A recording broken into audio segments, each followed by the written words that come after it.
o tema de hoje é recuperar, recompor, retomar e inovar práticas para aprendizagens significativas aí, né? A gente vem hoje com esse tema bem importante.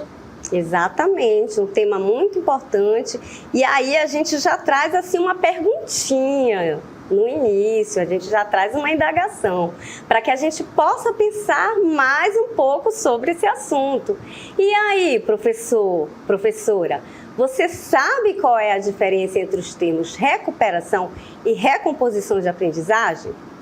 Será que é a mesma coisa?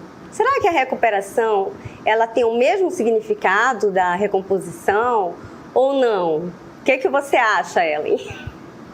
Vamos refletir sobre isso, né? Uma pergunta aí que traz essas duas palavrinhas aí importantes que a gente precisa aí saber diferenciá-las, né? Para que o nosso trabalho realmente possa fluir da maneira correta. Exatamente, tá? Lembrando que nós estamos aqui aprendendo juntos. Exatamente. Vamos lá, para pensar, refletir um pouquinho sobre esse tema, né? O que é a recuperação da aprendizagem? Vamos diferenciar aí esses dois termos, né?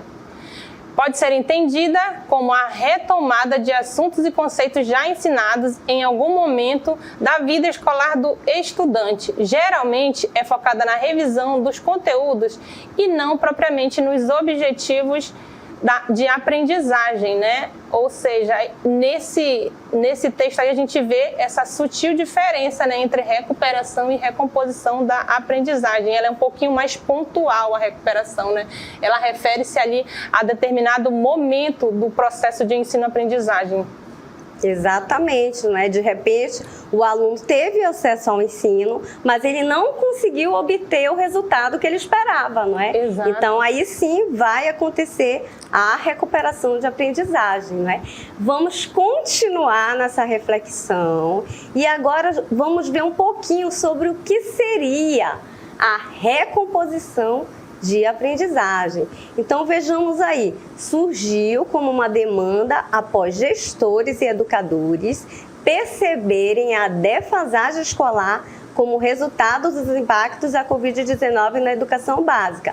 Esses impactos foram tão acentuados que pensar somente na recuperação e no reforço escolar não seria suficiente. Então, aí, vendo esse último ponto, a gente já percebe, não é, que existe uma diferença entre a recuperação e a recomposição. A recomposição é algo muito mais amplo, não é, que inclusive a recuperação e o reforço escolar pode ser uma das ações que estarão inseridas dentro dessa recomposição. Então, vamos refletir mais um pouco sobre o que vem a ser a recomposição? Vamos, é importante, né, a gente pensar bem sobre isso. O que é a recomposição da aprendizagem? Pode ser entendida como um plano pedagógico em que se define um conjunto de objetivos, os quais, para serem atingidos, exigem o desenvolvimento de atividades em que os estudantes poderão rever os conteúdos e atingir os objetivos de aprendizagens que não puderam alcançar ao longo da sua escolarização, não é? Ou seja, aí a gente pode ver que a recomposição ela é bem mais ampla, né? Ela é um conjunto de estratégias, né? Baseado no cenário que a gente tem aí, surgiu essa ideia da recomposição, tá? Da aprendizagem, porque os alunos, né, precisam desse momento devido ao momento de pandemia, e como já foi citado anteriormente, né, identificou-se essa necessidade de recompor as aprendizagens, não apenas, né, com a recuperação que é pontual, mas com muitas outras estratégias. Se a gente for aprofundar um pouco mais nesse tema, a gente vai ver que ele é bem amplo, né? Exatamente, é justamente esse conjunto de estratégias, né, que pode ser recuperação, o reforço, a avaliação diagnóstica, ou seja, são várias estratégias, né, que estão buscando, não é, preencher essa lacuna que a pandemia da Covid-19, não é, acabou fazendo, não é? Porque, infelizmente, alguns alunos não tiveram acesso ao ensino ou tiveram acesso um pouco comprometido, não é? Como tudo era muito novo, né? A gente não pode garantir, e a gente também, através do processo de avaliação, a gente tem identificado essas lacunas e tem trabalhado, não só esse ano, mas, né, desde o ano anterior, né, nessa busca por, né, minimizar esses impactos aí causados por isso, né? E por isso a gente traz aí a reflexão para vocês sobre recomposição, recuperação e reforço, para que fique muito claro aí na mente de vocês, né? Exato. Vamos aí continuar? Exatamente. Então agora nós vamos falar sobre os desafios a serem superados, não é? Então, nós temos que entender o seguinte: houve um ensino, mas não gerou a aprendizagem esperada. Então, é aquilo que nós já havíamos comentado anteriormente. O aluno teve acesso ao ensino, mas por algum motivo foi limitado, foi prejudicado, né? Então, ele não conseguiu aprender da melhor forma possível. Ou não aconteceu o ensino. Logo, não é uma defasagem do estudante, mas do sistema escolar, que não conseguiu proporcionar a ele a oportunidade de alcançar essa aprendizagem. Então, a gente lembra muito mesmo, não é, da época da pandemia, onde nós ficamos confinados, onde os alunos não puderam ir para suas escolas, né, não puderam ter um ensino. Então, ele ficou realmente numa defasagem, né, de aprendizagem. Então, a recomposição, ela vem para tentar minimizar esses impactos, né? Então, esses são os desafios, não é? Mas nós temos aí algumas estratégias para tentar alcançar essas metas, não é? Que no caso seria a avaliação. A gente precisa avaliar esse contexto, não é? Qual foi esse prejuízo que o aluno não conseguiu aprender, trabalhar o currículo, reformular esse currículo, não é? Para que dê essa oportunidade, para que o aluno consiga, não é, ter esse aprendizado aí mais nivelado. A formação continuada, que ela é importantíssima. Sempre foi e agora mais do que nunca, mas a gente precisa preparar os professores para eles trabalharem dentro dessa nova perspectiva, não é? Cenário, dentro, né, desse cenário, não é? E é claro também que o acompanhamento pedagógico ele é muito importante.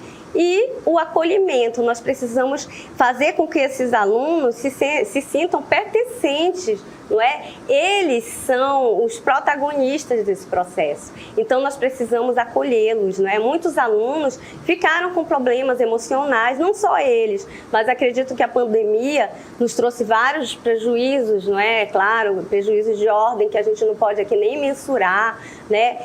Mas nós ficamos com muitas sequelas emocionais e os nossos estudantes também. Então, a gente precisa trazê-los, né? A gente precisa dar esse acolhimento, fazer com que ele se sinta pertencente, não é? E se sinta acolhido. A gente precisa estar olhando também esse lado emocional dos nossos estudantes. Exatamente. Nosso objetivo com esse tema é sensibilizar o professor, né, para a questão de todos esses impactos aí que a pandemia causou, né, e da necessidade que a gente está identificando nos nossos alunos, né?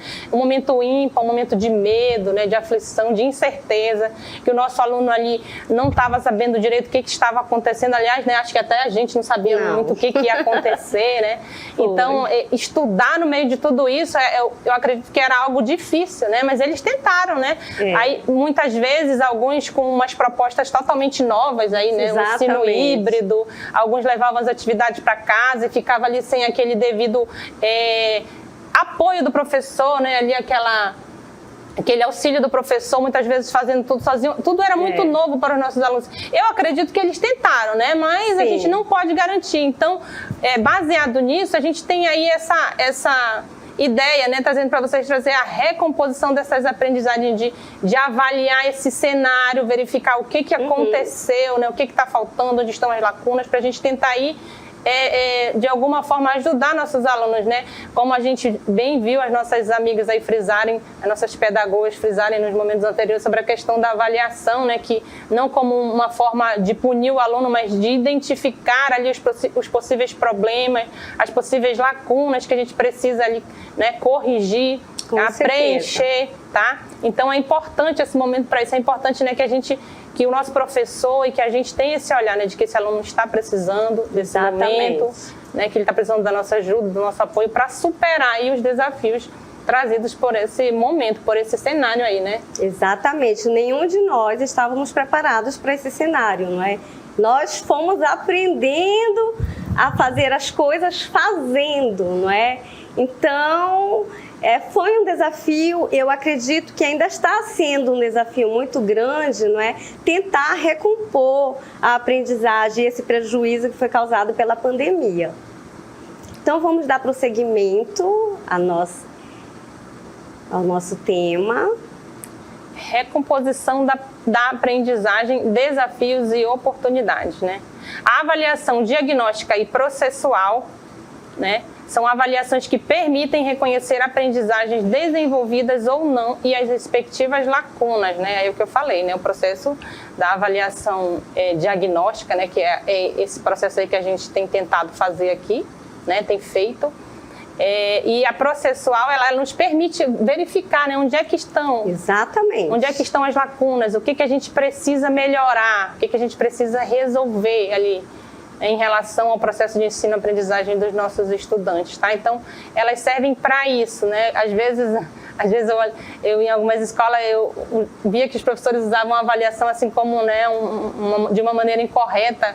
Às vezes, aquele ali não quer estudar, vai pegar 0 na avaliação, mas esse não é o objetivo, não, né? O objetivo nunca, é a gente jamais melhorar o processo, né? Com então, certeza. Essas avaliações, elas são de extrema importância, e é de extrema importância que a gente compreenda, né, o papel dessa avaliação. Até porque a avaliação, né, você está avaliando se o aluno conseguiu aprender ou não, né? Então, é o resultado do nosso trabalho. Então, Sim. ele tem que ser visto dessa forma, não é? Afinal de contas, o professor ensina para o aluno e espera-se que o aluno consiga atingir algo, não é? Então, eu me sentiria extremamente triste se meu aluno não tivesse sucesso, não é, na avaliação. Então, o sentido da avaliação é esse, é você saber se o teu objetivo ele foi alcançado ou não é? Exatamente, né? Um momento muito importante aí, né? O processo de avaliação diagnóstica, e a gente está aqui para falar sobre isso, deixar as coisas um pouco mais claras a respeito desses processos. Vamos para a próxima. Formação integral dos estudantes, né? A BNCC institui direitos de aprendizagem para cada ano escolar. Estabelece que a escola não pode se limitar apenas ao domínio cognitivo, precisando também dar conta do desenvolvimento socioemocional, né? Ou seja, a gente... na escola, às vezes, a gente tem essa preocupação de simplesmente, né, conteúdo, e se o aluno não aprende, menino, vai pegar 0, não é bem assim, né? A gente precisa entender que existem fatores externos, né, fatores de ordem social e emocional que influem no aprendizado dos nossos estudantes, tá? Então, é importante saber acolher, né, e conduzir todas essas situações dentro das nossas possibilidades, é claro, né? Sim, agora há pouco nós falamos, por exemplo, sobre o acolhimento, não é? Que é você perceber também, né, como o seu aluno está, não é? A questão emocional dele. Então, o aluno é um ser humano, assim como nós somos um ser humano, né? Não são todos os dias que nós estamos bem, né? Tem dia que nós não estamos legal, que nós estamos com algum problema, não é? Então, a gente precisa começar a enxergar o aluno dessa forma também, como um ser humano que também tem problemas. E essa questão do período da pós-pandemia, eu acho que isso aí ficou mais exacerbado, não é? As pessoas, elas estão apresentando muito mais síndromes do pânico, depressão, e com o nosso aluno não é diferente, não é? Então, a gente também precisa ficar atento a essa questão do socioemocional. Exatamente, a gente precisa estar sensível aí a todas essas situações que se apresentam dentro do nosso contexto. Eu penso que a preocupação da escola também deve ser uma formação mais holística, né? Integral, com certeza, uma formação cidadã. Isso. É que eu falo sempre que a gente está formando ali o futuro cidadão, né? As pessoas que a gente vai encontrar ali na nossa vida, sei lá, o médico, a enfermeira, não é? O agente de trânsito. Então é preciso que a gente garanta que essas pessoas elas estão, né, sendo formadas da melhor maneira possível, né, em todos os sentidos, tá? Exatamente, você falou a palavra-chave. Nós estamos formando os futuros médicos, os futuros professores, os futuros engenheiros e, principalmente, os cidadãos, não é? Quer dizer, a gente tem esse compromisso enquanto educador de mostrar caminhos, né? Eu não acredito em transferência de conhecimento, porque eu acho que o conhecimento é meu, não é? Cada pessoa tem o seu conhecimento. Mas eu acredito que a gente pode sim mostrar caminhos, que a gente pode sim dar oportunidades, que a gente pode pegar na mão do nosso aluno e mostrar para ele que ele tem um mundo a descobrir. Então, Devemos sim ficar preocupados e ficar sempre atentos a isso, dessa formação holística do aluno, pensando no futuro dele profissional, mas também no futuro dele pessoal. Ele vai ser um cidadão, ele vai votar, ele vai fazer coisas importantes dentro de uma sociedade. Então a nossa responsabilidade, ela é muito grande, não é, em relação a isso. Ela vai além de somente conteúdo, vai, né? Muito além de conteúdo. Uma formação bem mais para a vida, no caso. Para a vida. Né? Tá, vamos lá, vamos falar sobre o contexto educacional atual, tá? O contexto educacional atual das nossas salas de aula nesse período aí pós-pandemia, né? O trabalho em sala de aula precisa ser o resultado da articulação entre os objetivos de aprendizagens essenciais do ano escolar em curso, retomando as aprendizagens fundamentais anteriores que não foram plenamente alcançadas para assegurar aos estudantes condições de prosseguir na sua escolarização. Aí, né, eu costumo dizer que realmente é um processo, às vezes, cíclico, sem fim, né? A gente avalia, a gente planeja, exatamente, a gente instrui, esse processo ele vai se repetindo ali, né? Até que a gente garanta que pelo menos ele tenha atingido aqueles objetivos ali propostos, né? Dentro dos nossos documentos, dentro do nosso currículo. Com certeza. E o planejamento, ele não precisa ser estático, não é? Ele pode sofrer alterações. Se não deu certo, a gente faz o quê? Recalcula a rota. Exatamente. Não é isso? Então agora, gente, nós vamos aí entender um pouquinho a diferença entre a defasagem e a dificuldade de aprendizagem, tá? Será que tem alguma diferença desses dois termos? Então vamos lá ver. Defasagem de aprendizagem. A distância entre o que o aluno sabe e o que o aluno deveria saber, para que continue avançando em uma determinada idade ou ano da educação básica. Próxima.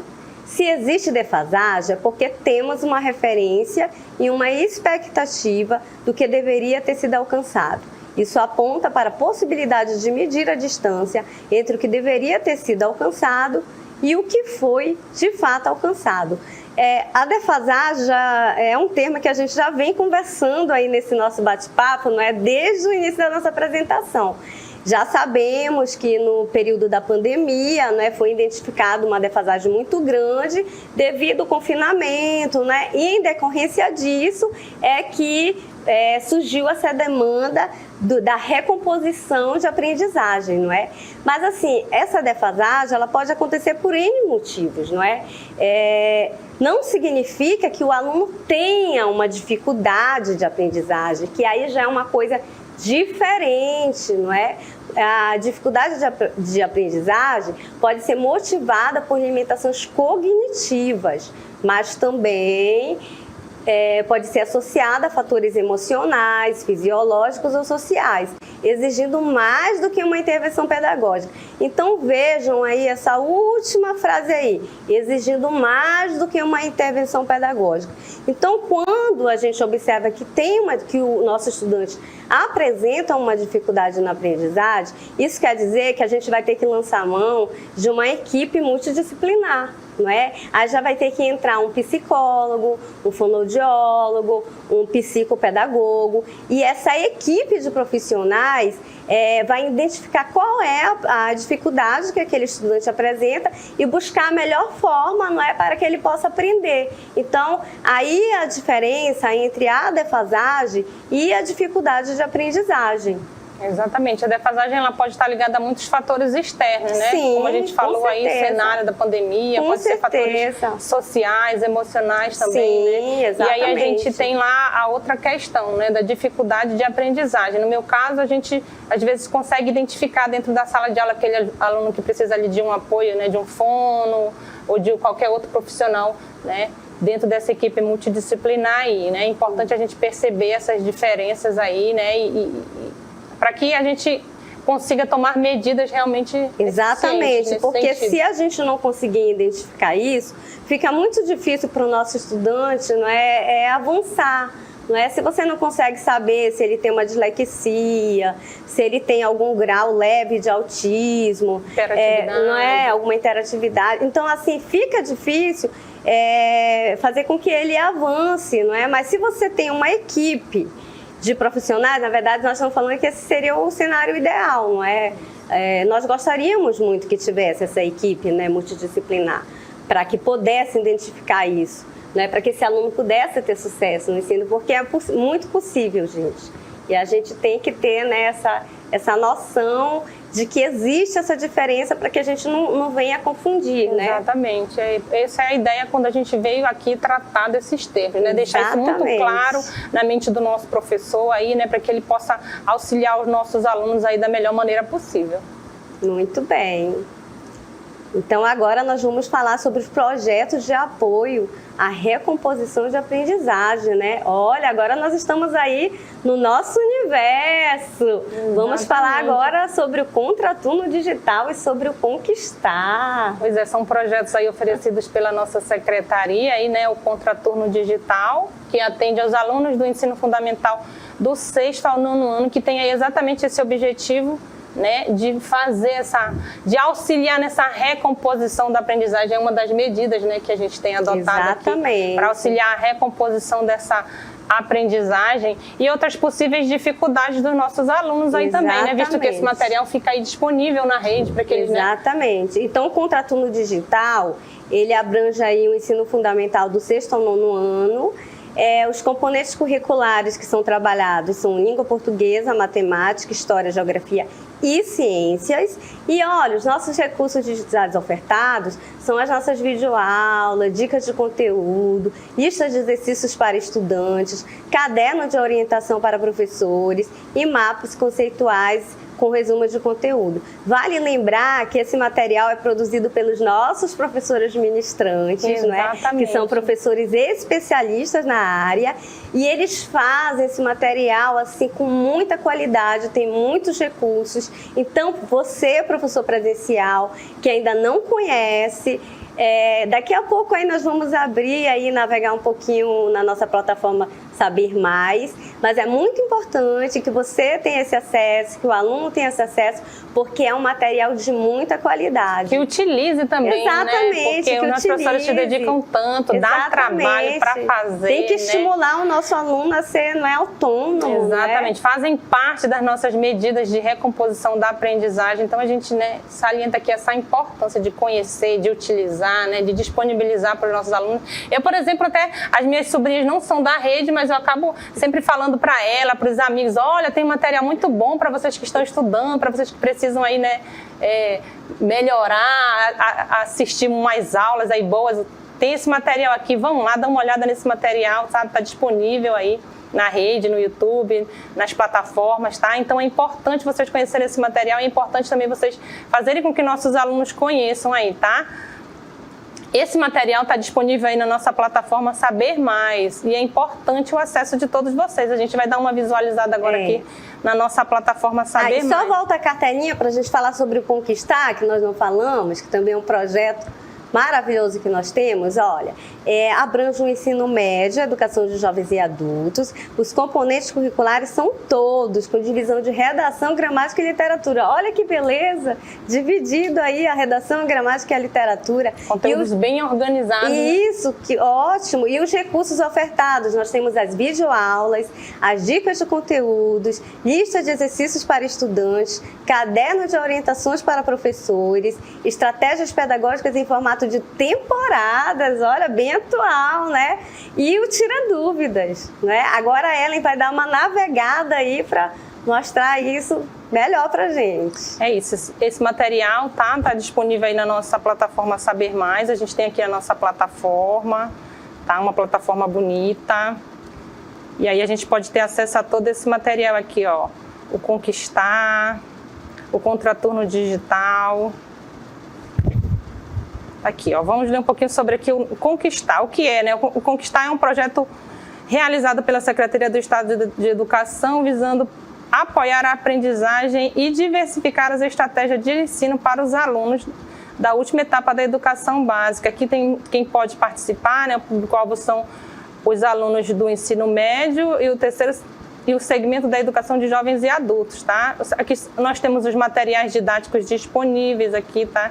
A gente tem programação em TV aberta, ambientes virtuais de aprendizagem, né? Infelizmente, A TV aberta está disponível apenas em alguns municípios, né? Mas a gente pode acessar, os demais podem acessar aí a nossa plataforma e ter acesso a esse material em tempo oportuno, né? Ou seja, quando o aluno tiver ali uma disponibilidade, ele pode acessar, não somente nos horários de aula ou nos horários aí, né, que ele tiver disponíveis e tiver acesso, tá?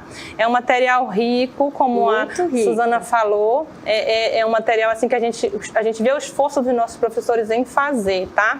Agora a gente vai dar uma olhada aqui no nosso contraturno digital, né? O que é o projeto? É um projeto prioritário do Governo do Estado do Amazonas, desenvolvido pela Secretaria de Estado de Educação, tá? Por meio do Centro de Mídias, ou seja, né, tem aí o toque dos nossos professores. Exatamente, dos nossos maravilhosos professores especialistas. Exatamente. Olha, gente, e olha, essas aulas são maravilhosas. São muito dinâmicas, não é? Olha, se eu fosse vocês, eu não perderia tempo. Já ia lá, depois da nossa formação, já dá uma olhadinha nessa página. É tudo muito bonito, página, né? Sim, bem organizado. Sim. Os nossos professores aí animados, sempre nessas aulas, sorridentes. Né? Não, então, e as aulas são bastante dinâmicas, não é? Uma forma diferente de ensino, não fica aquela coisa monótona, não é? E os recursos também são maravilhosos. Exatamente, então as aulas estão disponíveis aí no YouTube, dentro da plataforma, acessem, né? Incentivem os nossos alunos a acessar, olha aqui como a gente pode ver todo esse material organizado, videoaulas, cadernos para o aluno baixar, não é? Que essa ferramenta ela seja aí mesmo inserida dentro do cotidiano escolar de vocês, exatamente, né? Lembrando que esse ano tanto o Conquistar quanto o Contraturno até entrarão nas nossas aulas do ensino mediado, não é? Vai ter um dia na semana. A gente vai ter um tempinho aí disponível, né, para trabalhar, mas lembrando que esse material aí é muito rico, né, e que os nossos alunos podem aproveitar ele de diferentes formas, em diferentes momentos, tá? Como ferramenta dentro de sala de aula e também fora dela. Com certeza, então não percam tempo.